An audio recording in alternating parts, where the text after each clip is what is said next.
আলেম ওলামাকে জেলে রেখেছিল, কিছু আলেম ওলামাকে কারাগার থেকে আল্লামা দেলওয়ার হোসেন সাঈদীকে বিষ প্রয়োগের মাধ্যমে, আল্লামা দেলওয়ার হোসেন সাঈদীকে ইনজেকশন দেওয়ার মাধ্যমে দুনিয়া থেকে বিদায় করে দেওয়া হয়েছে। কথা বলেন ঠিক কিনা? আলেম ওলামাকে যখন বের করা হতো, যখন হাজিরা দেওয়া হতো, খেয়াল করে দেখতাম আল্লাহর পৃথিবীতে মনে হয় এরাই সবচেয়ে মাজলুম। কথা বলেন ঠিক কিনা? হাতে বেরি পায়ে বেরি দেখেন না আপনারা? রফিকুল ইসলাম মাদানী ছোট্ট একজন মানুষ, দ্বীনের মুজাহিদ, হাতের মধ্যে বেরি পায়ের মধ্যে বেরি, গলার মধ্যে বেরি লাগায়া তাদেরকে টেনে টেনে নিয়ে যাওয়া হয়। আর বর্তমান সময়ে যারা স্বৈরাচার, যারা গ্রেপ্তার হয়, এদের হাতের মধ্যে দড়ি পর্যন্ত লাগানো হয় না। কথা বুঝে থাকলে জবাব দেন ঠিক না বেঠিক? তার মানে বোঝা গেল তোমরা আলেমদেরকে অন্য চোখে দেখো, আলেমদেরকে তোমরা যা মনে করো না কেন, আমার আল্লাহর পক্ষ থেকে সবচেয়ে মাহবুব বান্দা হচ্ছে আলেম। জোরে একবার বলেন আল্লাহু আকবার। কথা বলেন না কেন? যদি জঙ্গি হব 3 দিন পর্যন্ত, কিন্তু 72 ঘন্টা পর্যন্ত সরকার গঠন হয় নাই, ঠিক না? 72 ঘন্টা নীরব সরকার, কোন সরকার ছিল না, সেনাবাহিনীর হাতে ক্ষমতা ছিল। যদি জঙ্গি হবে তাহলে তো দেশ দখল করার কথা ছিল, কিন্তু না না না, আমরা জঙ্গি না, বরং আমরাই হচ্ছি মানবতার ফেরিওয়ালা। কথা জোরে বলেন ঠিক না বেঠিক? বিশ্ব নবী যখন দিনের দাওয়াত দেয়, বিশ্ব নবীর উপর 3টা মামলা চলে আসলো। আল্লাহ রাব্বুল আলামিন সূরা আনফালের 30 নম্বর আয়াত নাযিল করে বিশ্ব নবীকে ডাক দিয়ে বলে, নবীজি আপনি দিনের দাওয়াত দিচ্ছিলেন আর কাফের মুশরিক আপনার বিরুদ্ধে মামলা করলো। কেমন 3টা দারুণ দোয়া বৈঠক, সংসদ গঠন হয়ে গেল। দারুণ দোয়া বৈঠকে 3টা তারা সিদ্ধান্ত পাশ করলো। আল্লাহর বান্দারা বর্তমান সময় আলেম ওলামাকে মারার জন্য যেমন ট্রাইব্যুনাল গঠন করা হয়েছিল, আমাদের মুফতি আমির হামজা ভাই গত কিছুদিন আগে পুরা সব মামলা থেকে খারিজ হয়েছে। কিন্তু যখন এই বর্তমান সময়ে মামলা নিয়ে যখন গিয়েছিল, তখন যিনি বিচারপতি ছিল তিনি বলে এই মামলার কোনো মালি নাই, কি বিচার করব, সব খালাস। সুবহানাল্লাহ বলে। অথচ এই মানুষটাকে আল্লাহ রাব্বুল আলামিনের এই বান্দাটাকে আল্লাহ রাব্বুল আলামিনের এই বাংলাদেশের মধ্যে মনে করেন 3.5 বছর প্লাস আল্লাহর বান্দাটাকে মাজলুম এমন ভাবে তাকে জেলখানার মধ্যে এমন কষ্টের ভিতরে রাখা হয়েছিল। আলেম ওলামাকে যখন বের করা হতো, যখন হাজিরা দেওয়া হতো, খেয়াল করে দেখতাম আল্লাহর পৃথিবীতে মনে হয় এরাই সবচেয়ে মাজলুম। কথা বলেন ঠিক কিনা? হাতে বেরি পায়ে বেরি দেখেন না আপনারা? রফিকুল ইসলাম মাদানী ছোট্ট একজন মানুষ, দ্বীনের মুজাহিদ, হাতের মধ্যে বেরি পায়ের মধ্যে বেরি, গলার মধ্যে বেরি লাগায়া তাদেরকে টেনে টেনে নিয়ে যাওয়া হইতো। আহারে, যারা কোনো অপরাধ ছাড়াই, বর্তমানে কোনো অপরাধ ছাড়াই যারা জেলখানার মধ্যে যায় তাদেরকে ডান্ডা বেরি নিয়ে দেওয়া হয়। আর বর্তমান সময়ে যারা স্বৈরাচার, যারা গ্রেপ্তার হয়, এদের হাতের মধ্যে দড়ি পর্যন্ত লাগানো হয় না। কথা বুঝে থাকলে জবাব দেন ঠিক না বেঠিক? তার মানে বোঝা গেল তোমরা আলেমদেরকে অন্য চোখে দেখো, আলেমদেরকে তোমরা যা মনে করো না কেন, আমার আল্লাহর পক্ষ থেকে সবচেয়ে মাহবুব বান্দা হচ্ছে আলেম। জোরে একবার বলেন আল্লাহু আকবার।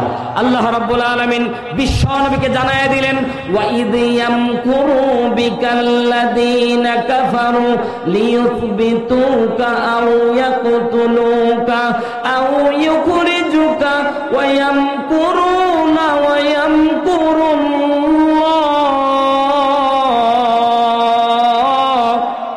ওয়াল্লাহু খায়রুল মাকিরিন।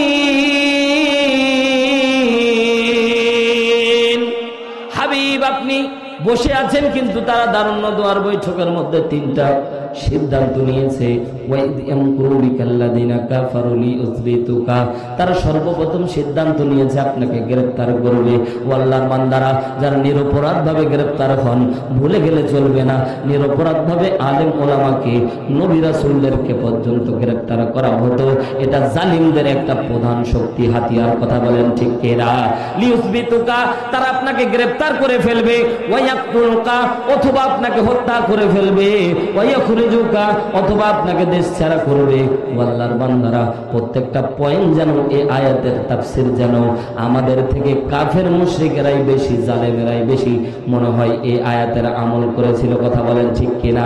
আলেম ওলামাকে জেলে রেখেছিল, কিছু আলেম ওলামাকে কারাগার থেকে আল্লামা দেলওয়ার হোসেন সাঈদীকে বিষ প্রয়োগের মাধ্যমে, আল্লামা দেলওয়ার হোসেন সাঈদীকে ইনজেকশন দেওয়ার মাধ্যমে দুনিয়া থেকে বিদায় করে দেওয়া হয়েছে। কথা বলেন ঠিক কিনা? তোমরা আল্লামাকে, এক আল্লামাকে মেরে ইসলামী আন্দোলনকে নিস্তব্ধ করে দিতে চেয়েছিলা। আল্লাহ রব্বুল আলামিন বলে, আমি আল্লাহ রব্বুল আলামিন বলে দিচ্ছি, ওরাও ষড়যন্ত্র করে আর আমি আল্লাহ কৌশল অবলম্বন করি। ওদের সব চক্রান্ত যিনি নস্যাৎ করে দেন, চিৎকার দিয়ে বলেন তিনি কে? আর জোরে বলেন তিনি কে? 14 নম্বর সূরা, সূরা ইব্রাহিম 42 নম্বর আয়াতে আল্লাহ রাব্বুল আলামিন ডাক দিয়ে বলে, ওগো পয়গম্বর, উম্মতদেরকে জানায়া দিবেন, যখন জুলুমকারী জুলুম করে আমি আল্লাহ আসমানে বসে বসে দেখি। আল্লাহু আকবার বলেন। আল্লাহ বলে, হাবিব উম্মতকে জানায়া দিবেন, সূরা ইব্রাহিম 42 নম্বর আয়াত খুলে দেখবেন, জালিমরা যখন জুলুম করে আমি আল্লাহ দেখি, মোটেও আপনি মনে করবেন না আমি আল্লাহ দেখতেছি না। আর আমি আল্লাহ যখন ধরি তখন মামুর বাড়ি গিয়ে পরে। কথা বলেন ঠিক কিনা? পালানোর রাস্তা খুঁজে পাওয়া যায় না। কথা জোরে বলেন ঠিক না বেঠিক?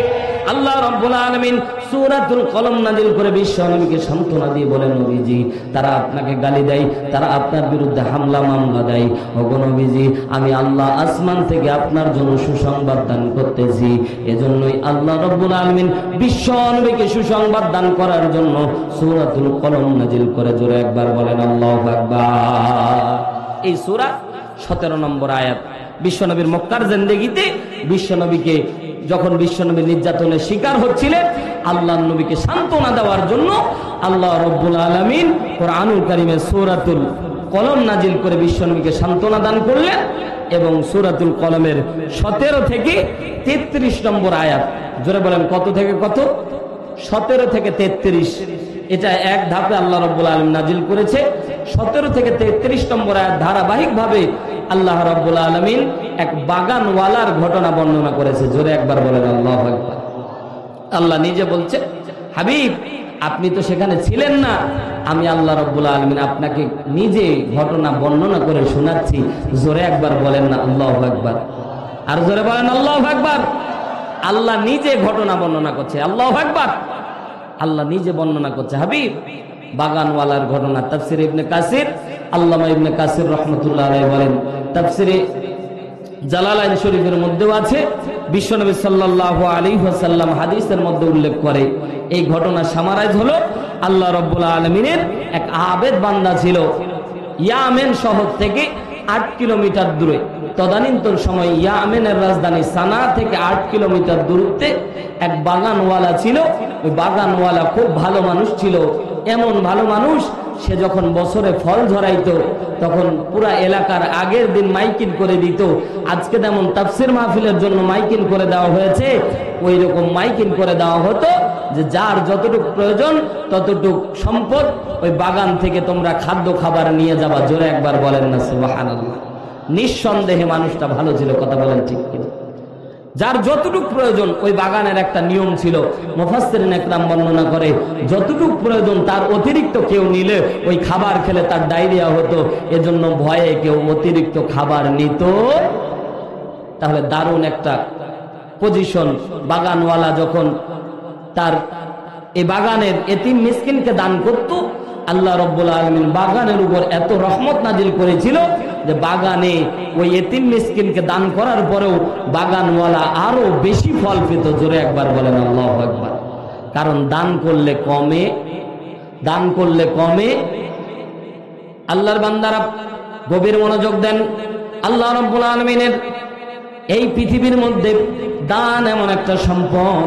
আল্লাহ রাব্বুল আলামিন দানটাকে কর্জে হাসানা বলেছে।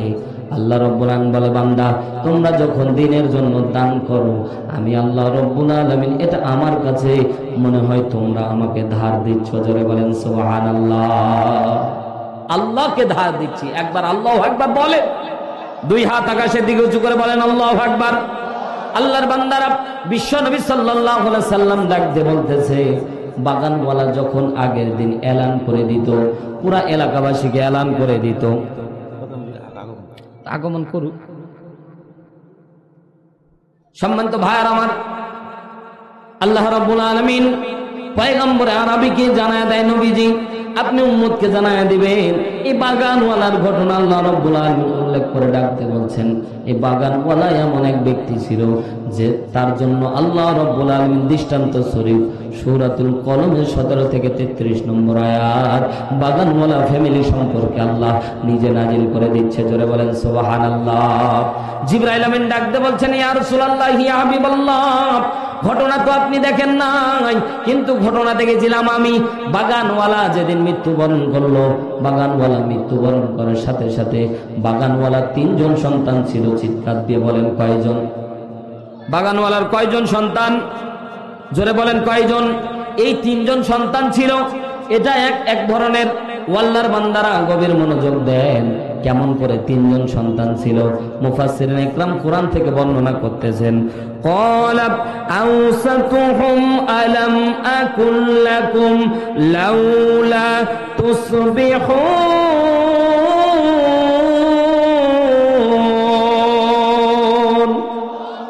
আল্লাহ রাব্বুল আলামিন বাগানওয়ালার ঘটনা বর্ণনা করতে গিয়ে বলে, বাগানওয়ালা যখন মারা গেল, ক্বালা তারা বলল আওসাতুহুম, মধ্যম ব্যক্তি। মধ্যম ব্যক্তি যেহেতু তার নামে তার আগেও একজন আছে, পরেও একজন আছে। আগেও যদি একজন থাকে, পরেও যদি একজন থাকে, মুফাসসিরিন ইকরাম বর্ণনা করে এজন্য বাগানওয়ালার 3 জন সন্তান উল্লেখ করেছে। জোরে বলেন আল্লাহু আকবার। বর্ণনা করতেছেন কে? সম্মানিত ভাইয়ার আমার, গভীর মনোযোগ দেন। আল্লাহ রাব্বুল আলামিন পৃথিবীবাসীকে জানায়া দিচ্ছেন। আল্লাহ রাব্বুল আলামিন বলেন, ওই বাগানওয়ালার 3 জন সন্তান যখন রাত্রিবেলা তারা ফল ঝরার যখন সময় হয়ে গেল, ওই সময় একজন ভাই আরেকজন ভাইকে বলতেছে, বাবা আমাদের সম্পদগুলি এতিম মিসকিনকে দান করে দিত, আমরা কিন্তু এই কাজ করব না, আমরা কোনো এতিম মিসকিনকে খাদ্য খাবার দেব না। আমাদের ফল ঝরার যখন সময় হবে আমরা রাত্রে রাত্রে গিয়ে ফল ঝরায় ফেলবো। জোরে বলেন নাউজুবিল্লাহ। তার মানে বাগানওয়ালা এক কাজ করতে, সন্তান করতেছে আরেক কাজ। আল্লাহ রাব্বুল আলামিন বলেন, ওরা যে রাত্রিবেলা গোপন ছলা পরামর্শ করলো, দুনিয়ার কেউ না জানলেও জানলো কে? আসতে বলেন, কে জানলো? জোরে বলেন, কে জানলো? আল্লাহ রাব্বুল আলামিন বলেন, ইন্না বালাউনাহুম কামা বালাউনা আসহাবাল জান্নাহ। ইন্না অবশ্যই বালাউনাহুম, আমি বর্ণনা করছি, কামা বালাউনা আসহাবাল জান্নাহ, ওই বাগানওয়ালার ঘটনা। কি? ইদ আকসামু লা ইয়াসরিমুন্নাহা মুসবিহিন।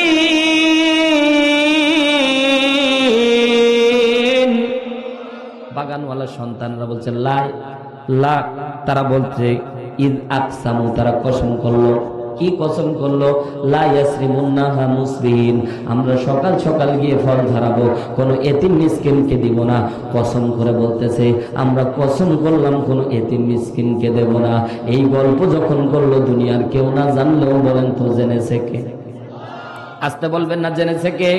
আল্লাহ রাব্বুল আলামিন বলেন, বাগানওয়ালার সন্তানেরা যখন কসম করে বলল, আমরা বাগানের মধ্যে রাত্রি রাত্রি চলে যাব, আমরা বাগান থেকে ফল ঝরায় ফেলবো, আমরা কোনো এতিম মিসকিনকে আমরা খাদ্য খাবার দেব না। তাফসিরে আশুর আল্লামা ইবনে আশুর রাহমাতুল্লাহ আলাইহি তিনি তার তাফসির গ্রন্থের মধ্যে লেখে, এই বাগানওয়ালার সন্তানেরা যখন রাত্রিবেলা রওনা দান করলেন, বাগানওয়ালার সন্তানেরা যখন রাত্রিবেলা রওনা করেছে, এমন একটা সময় তৈরি হয়েছে, বাগানওয়ালার সন্তানেরা যখন তাদের রাস্তা দিয়ে চলতে চলতে বাগানের কাজ বরাবর গেছে, আল্লাহ রাব্বুল আলামিন তার আগে আল্লাহ রাব্বুল আলামিন বলেন, ফাতাফা আলাইহা তাইফুম মির রাব্বিকা ওয়া হুম নাইমুন।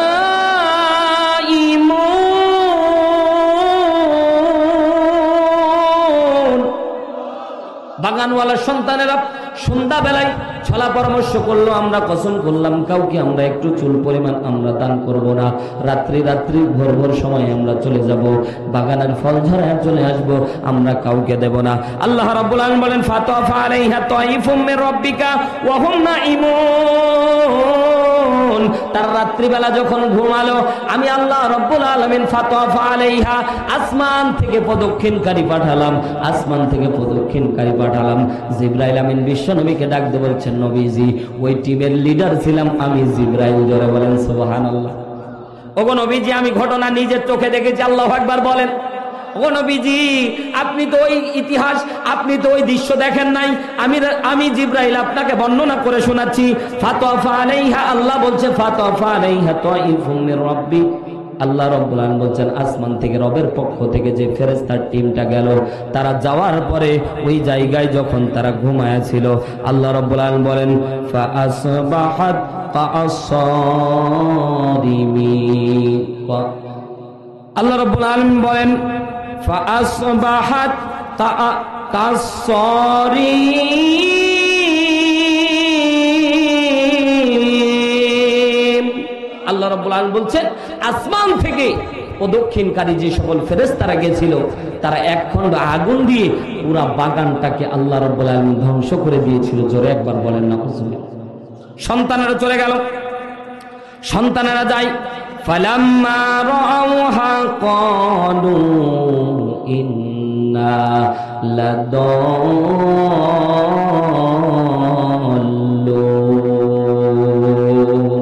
সন্তানেরা যখন বাগানের কাছে গেল, অনেকগুলো আয়াত ভাই ধারাবাহিকভাবে যদি আলোচনা করি অনেক লম্বা সময় লাগবে, এজন্য কিছু আয়াত বাদ দিয়ে মূল ঘটনা আপনাদেরকে প্রেজেন্টেশন করার চেষ্টা করতেছি।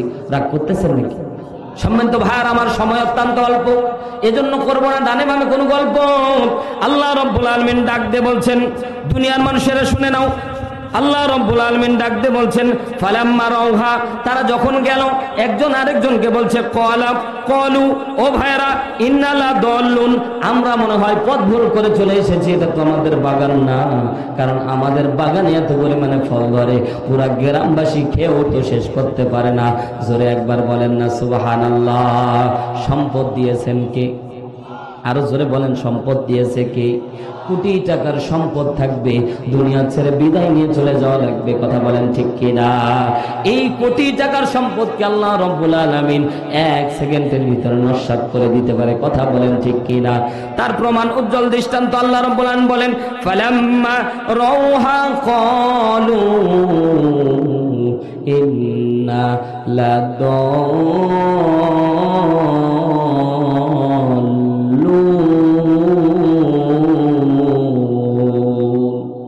সন্তানেরা বলছে ভাই আমরা মনে হয় পথ ভুল করে এসেছি, এটা তো আমাদের বাগান হতে পারে না, কারণ আমাদের বাগানে এত পরিমাণে ফল হয়, এই ফল আল্লাহ রাব্বুল আলামিন আমাদেরকে দান করে। জোরে একবার বলেন আল্লাহু আকবার।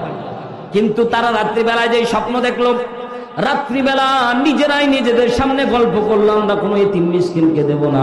আল্লাহ রাব্বুল আলামিন বলেন বান্দারা ফল ফসলে বরকত দিয়ে আমি আল্লাহ ভরপুর করে দেই, ওই জায়গায় তোমরা আমার সাথে গাদ্দারি করেছো।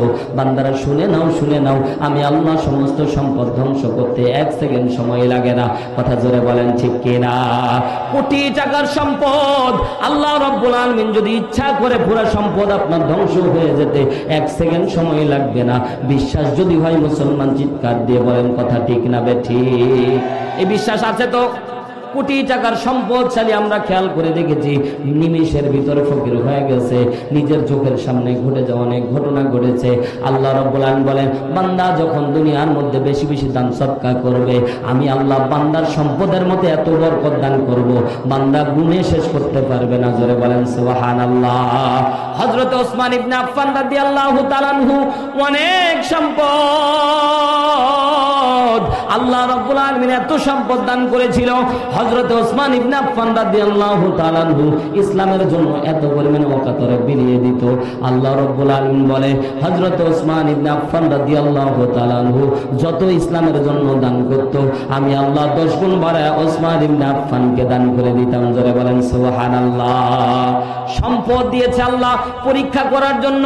আল্লাহ রাব্বুল আলামিন বলেন দুনিয়ার জমিনে আমি আল্লাহ রাব্বুল আলামিন হায়াত আর মউত তোমাদেরকে দান করেছি বান্দা পরীক্ষা করার জন্য।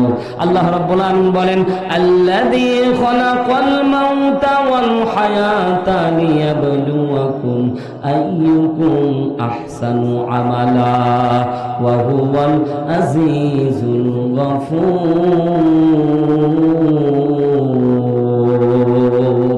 আল্লাহ রাব্বুল আলামিন বলেন আমি আল্লাহ রাব্বুল আলামিন তোমাদের হায়াত আর মউত দান করেছি লিয়াবলুকুম আইয়ুকুম আহসানু আমালা। বান্দা জানতে চাই কে ভালো আমল করেছো আর কে খারাপ আমল করেছো, এটাই জানার জন্য আমি আল্লাহ দুনিয়ার মধ্যে তোমাকে পাঠিয়েছি। সম্পদ দিয়েছিলাম, কিন্তু আল্লাহর বান্দারা একটা জিনিস মনে রাখবেন, দুনিয়ায় যত সম্পদশালী হোক না কেন আল্লাহ রাব্বুল আলামিন যদি চাই মুহূর্তের ভিতর আপনারে ফকির করে দিতে পারে, অথবা আপনার সব সম্পদ পড়ে থাকবে, আপনারে খালি হাতে কবরে যাওয়া লাগবে। কথা বলেন ঠিক কিনা? ইব্রাহিম ইবনে আদম কোটি কোটি টাকার সম্পদ ছিল তার।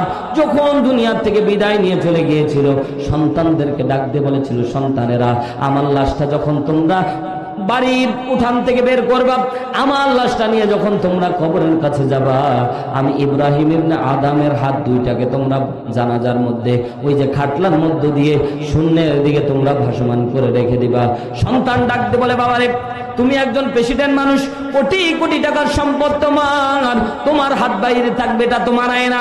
ডাক দিয়ে বলছে বাবারে এটাই শিক্ষা দেওয়ার জন্য জাতিকে আমি বোঝাতে চাই আমি ইব্রাহিম ইবনে আদমের কোটি টাকার সম্পদ থাকতে পারে, কিন্তু মরার পরে একটা টাকা আমার কবরে যাচ্ছে না, সব সম্পদ দুনিয়ার মধ্যে পড়ে যাচ্ছে।